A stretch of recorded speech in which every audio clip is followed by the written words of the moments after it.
Vanakkam. It is my deep pleasure and honor to be included in this gathering devoted to communal harmony. Happy, peaceful, hate-free, and COVID-free New Year to all of you. My colleagues and I in Hindus for Human Rights consider Faisal Khan and Inamul Bhai and the whole community in Khudai Khidmatgar and Social Harmony Federation as our own family, united in our dedication to the principles of peace, unity, and justice for all. In fact, Faisal Bhai is an advisory board member of Hindus for Human Rights, along with Rajmohan Gandhi, Martin Makwan, T.M. Krishna, Medhaji of Bhaktiversity, and other esteemed sisters and brothers. Furthermore, I was born in Madras, and so this is truly home.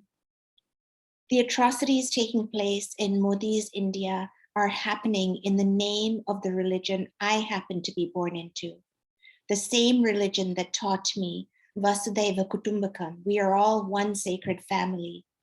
Atiti Devo Bhava, guest and stranger are God. And Ano Badra Kartavo Yantu Vishvataha, let noble thoughts come from all directions. I know that my religion is marred by the inhumane system of Varna Jati. We in Hindus for Human Rights reject caste-based hierarchical divide entirely and devote ourselves to the mission of caste identity abolition in solidarity with our Dalit and other anti-caste brothers and sisters. In spite of its flaws, we find enough evidence for nonviolent principles and respect for dignity in the Hindu tradition to propel our movement for justice. And besides, 2 points of pragmatism. 1, which religion, political ideology, or philosophical school is perfect?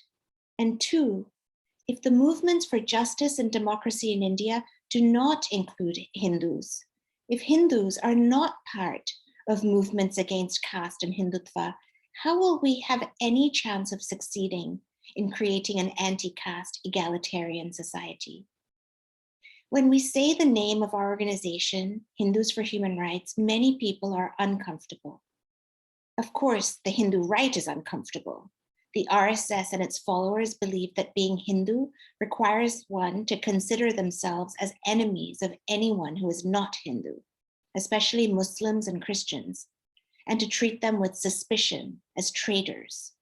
According to them, our sole mission should be ensuring that India becomes a Hindu Rashtra.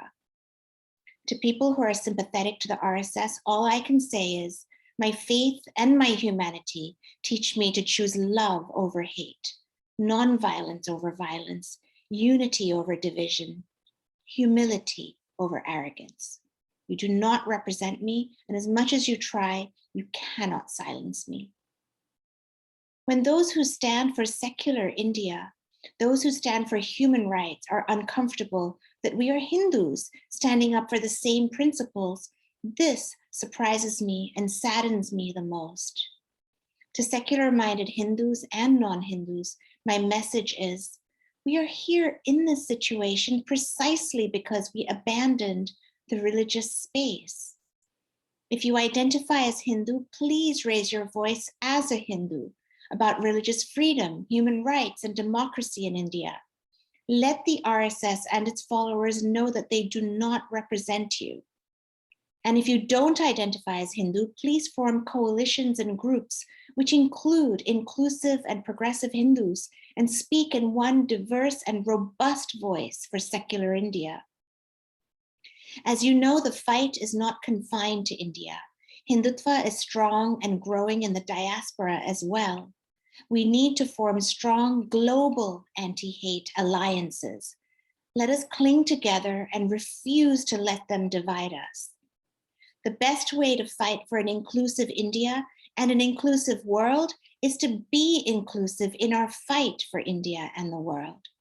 Onwards, together.